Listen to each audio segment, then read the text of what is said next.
I have spent 30 years being the man who tells you why the building fell down, and in all that time, I learned one thing that has never once failed me. Concrete does not lie. People lie, reports lie. But a crack in a load-bearing wall is a sentence written in a language I read fluently, and it always tells the truth about what it has been through. So when a man who had lived in our complex for 11 months told 200 families that our buildings were dying and produced a report to prove it, I did the only thing a man like me can do. I went and asked the concrete. My name is Roy Kessler. I'm 62, a retired professional engineer, and for 3 decades my specialty was forensic structural failure. I was the expert they flew in after the parking garage pancaked or the balcony gave way. The one who stood in the rubble with a clipboard and reconstructed the exact chain of physics that ended in tragedy. I've lived at Las Palmas, a condominium complex 20 minutes north of San Diego, for over 20 years. I know these 4 buildings the way a doctor knows a patient he's seen every week for 2 decades. I know which hairline cracks have been there since the Clinton administration, sitting perfectly still, boring and harmless. And I know this because of a habit my late wife called the most tedious courtship of inanimate objects she'd ever witnessed. I monitor them. I've had little crack monitors, telltales we call them, 2 overlapping plates with a crosshair and a scale, glued across the significant cracks in our garage and foundation walls for years. Every season I photograph them and write the reading in a notebook. My neighbors think I'm eccentric. I would like the record to show that eccentric men keep receipts. Grant Whitfield bought a unit in Building 3 about a year ago, and as far as I can tell, has never once slept in it. He rents it out. He described himself, the first time we met at a board mixer, as a man who specializes in troubled associations, and he said it with a smile like a knife going into butter, the smile of a man selling you something. I remember thinking it was a strange way to describe a place to live, the way you describe an asset, not a home. He ran for board president on a single promise, repeated like a drumbeat: protect your investment. He won in a landslide because fear is the cheapest campaign there is. And within a month of taking the gavel, President Whitfield announced that, in light of the state's new structural inspection law, he had commissioned an independent engineering assessment of all 4 buildings. I thought, at the time, that this was responsible. I want to be honest about that. For about a week, I thought the man was doing his job. The report landed in every mailbox on a Friday, which is what you do when you don't want questions before Monday. It was 40 pages of maroon-bound dread, and its conclusion was printed in bold on the 2nd page. Our load-bearing structures were in critical distress, with active progressive cracking and imminent risk of localized structural failure. The recommended remediation was a complete concrete restoration of all 4 buildings. The cost was $2.6 million. And here is where the machine really turned over, because Whitfield did not call for a vote. Under the Davis-Sterling Act, the law that governs every homeowners association in California, a special assessment of that size normally requires the owners to vote to approve it. But there is a carve-out. Section 5610 that lets a board impose an emergency assessment with no vote at all if the money is needed to address an immediate threat to personal safety. Whitfield had manufactured, in 40 maroon pages, exactly the kind of emergency that let him skip the 200 people who would have to pay for it. The assessment was $41,000 per unit, due in 90 days. The contractor, a firm called Meridian Restoration, was already selected. Work would begin, the letter said, immediately. My neighbors panicked, and I understood why. When a man with an engineer's report tells you your home might collapse on your children, you do not ask to see his methodology. You ask how fast you can write the check. Mrs. Alvarez in Building 2, who is 78 and lives on a fixed income, called me in tears asking whether she should sell. People were already talking about second mortgages. The fear in that complex was a physical thing, thick as fog, and Grant Whitfield stood in the middle of it looking calm and competent and sorrowful, and I watched him do it and felt the first cold prickle of something I hadn't felt since my working days. The specific instinct that tells a forensic engineer that the story he's being told and the physical evidence are not going to match. Because I'd read the report. Actually, read it. The way I've read 400 of them. And it was wrong in the way that only a lie can be wrong. It described active progressive cracking at monitor locations, cracks that were widening over time. I had years of my own photographs of those exact cracks, with telltales showing not 1 millimeter of movement. Dead cracks. Cosmetic. The report cited core samples, cylinders of concrete drilled out and sent for petrographic analysis to assess deterioration. But I walk that garage every week, and I would have noticed 32 fresh core holes in my own foundation the way you'd notice someone had knocked out your teeth. The concrete was virgin, untouched. You cannot lab test a core you never drilled. And stamped on the last page was the seal of a licensed California structural engineer, a firm called Prescott Structural. Except the seal was subtly wrong, the license number formatting off in a way that a layman would never catch, but that made the hair on my neck stand up. Because I have stamped 10,000 documents with a seal exactly like it, and I know what a real one looks like. So I went and asked the concrete. I spent a weekend under those 4 buildings with the tools I never quite got rid of in retirement. A rebar locator, a Schmidt hammer to test the compressive strength of the concrete surface, a borescope, and my old telltales. The Schmidt hammer sang back numbers that would make a bridge jealous. The rebar was where it should be, at the depth it should be, uncorroded. The monitors, cross-referenced against a decade of my own dated photographs, showed the cracks sitting exactly where they'd sat for years, still as churchyards. And nowhere on any of the 4 buildings was there a single core hole. The report was not an assessment of our buildings. It was a work of fiction that happened to use our address. So I pulled the state business filings on Prescott Structural, the independent engineers, and found the registered mailing address. And then I pulled Meridian Restoration's filings and found the mailing address, and I sat back in my chair, because they were the same post office box in the same strip mall in Chula Vista. The independent engineer and the contractor were the same hand wearing 2 gloves. I made the mistake then of thinking that evidence would be enough. I wrote a measured letter to the board. No accusations, just findings, an engineer's language, requesting the underlying core data and the engineer's credentials before any funds were collected. Whitfield's response arrived by certified mail 4 days later, and it was not a rebuttal. It was a declaration of war. A notice of 2 fines against me for unauthorized alterations to common area. My crack monitors, which had been glued to those walls for years without complaint. A cease and desist letter from an attorney accusing me of defamation and interference with association governance. And, most elegantly, a formal complaint had been filed against my professional engineering license with the state board, alleging I was practicing without authorization and creating public alarm.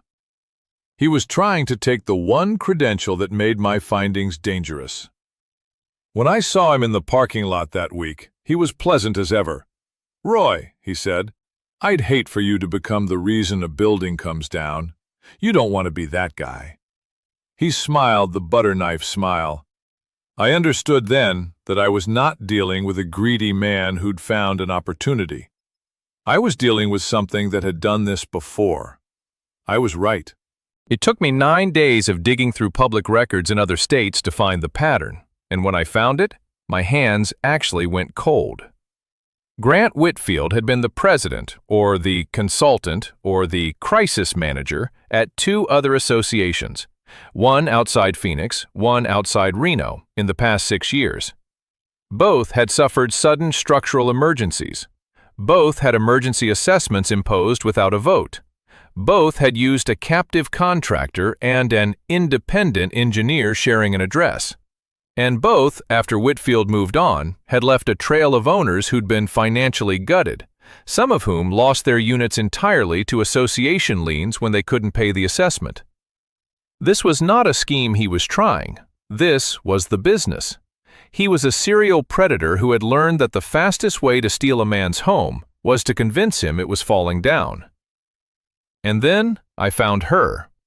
One of the Arizona owners, a retired school teacher named Doreen Fisk, 71 years old, who had lost her condo of 19 years to exactly this. I called her, and she cried. And then she got very quiet and very useful. Because Doreen was, in her own way, a keeper of receipts too.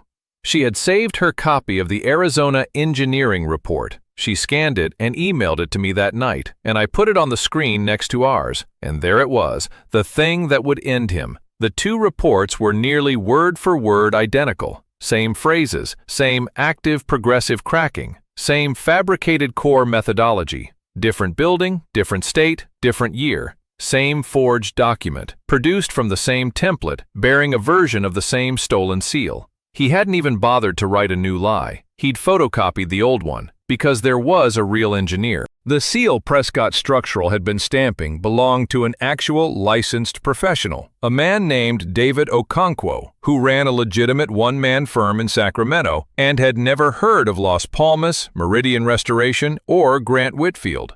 I found him through the state licensing database in an afternoon. When I told him his seal was on a $2.6 million fraud and had been on at least two others, there was a silence on the line. And then he said, in the flat voice of a proud man who has just been robbed of something he can't get back, "That is my license. My father's name is on that license." He agreed, without my even finishing the ask, to do whatever I needed. A forged professional seal is not an embarrassment. It is a felony under the Business and Professions Code, and David Okonkwo wanted his name back. Whitfield, meanwhile, closed his fist. When I refused to pay the $41,000, the association recorded a lien against my unit and initiated foreclosure.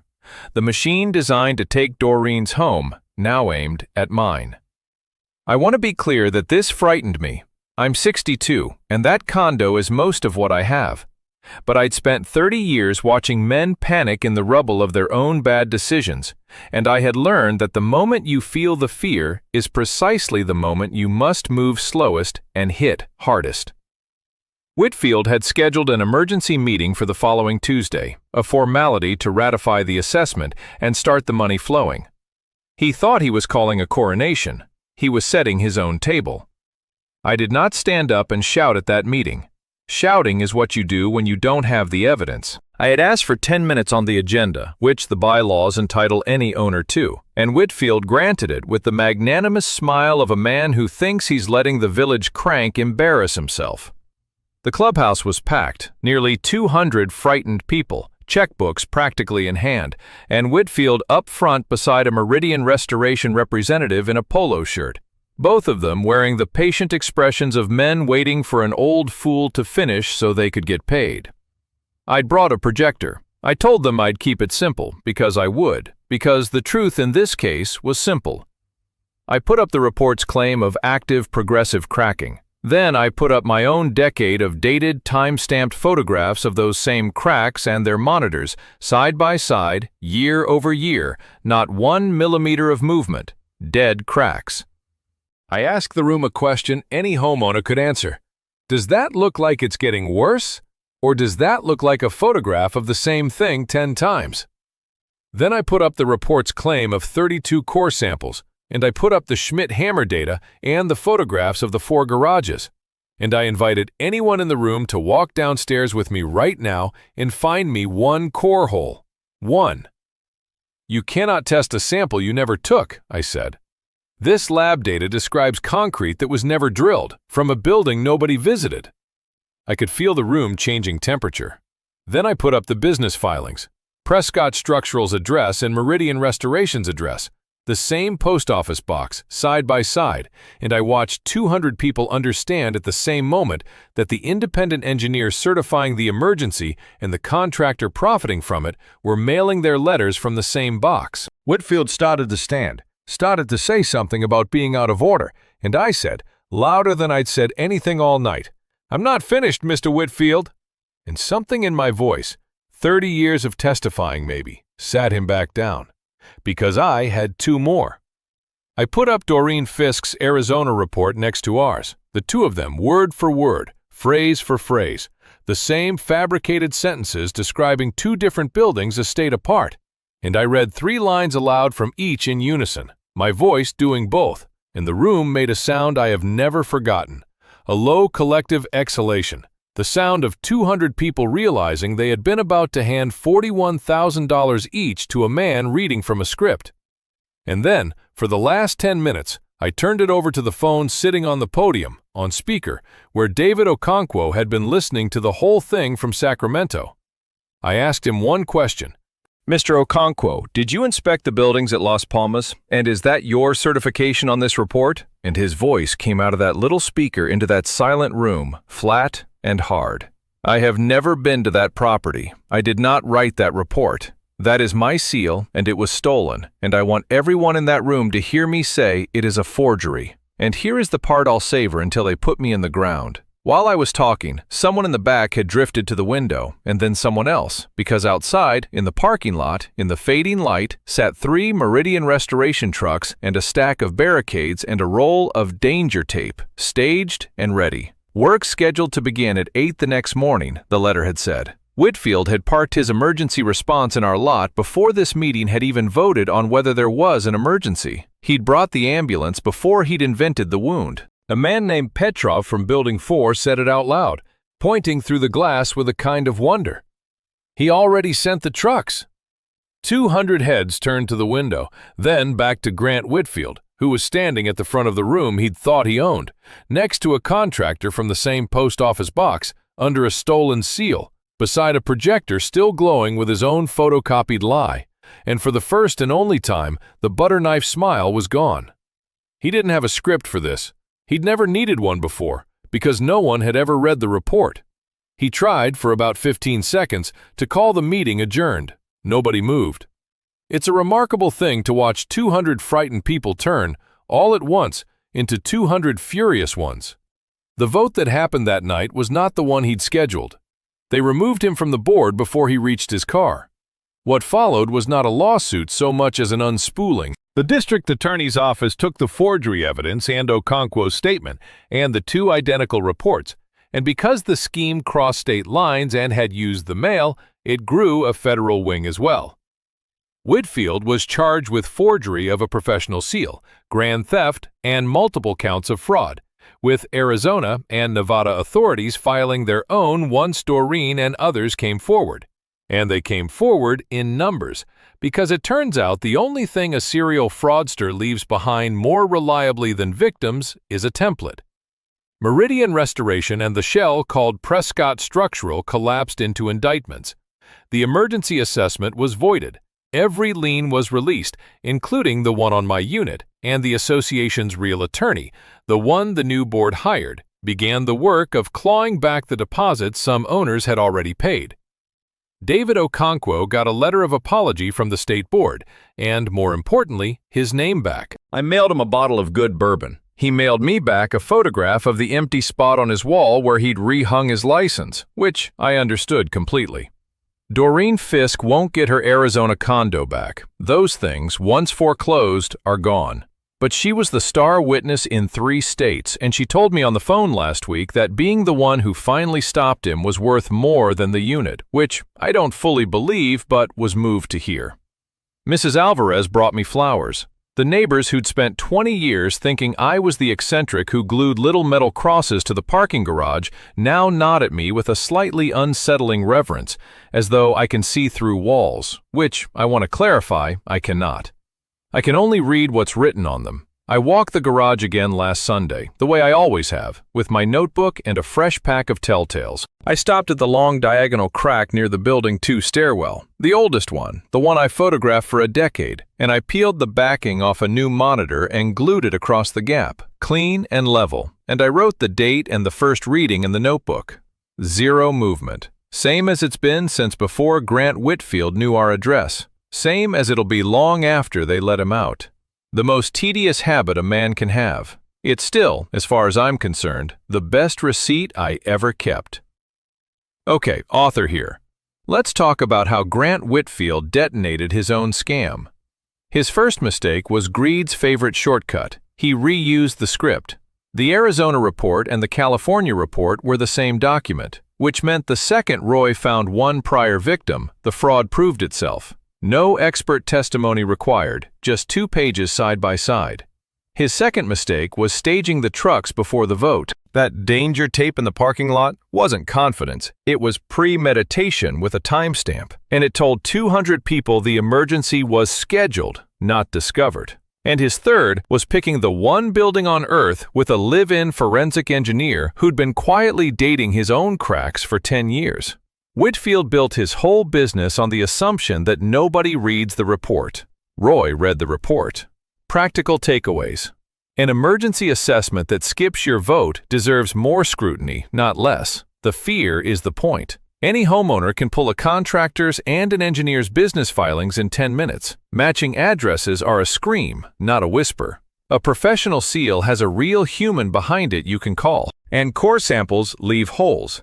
If a report claims tests that leave physical evidence, go look for the evidence. Now, my question for you.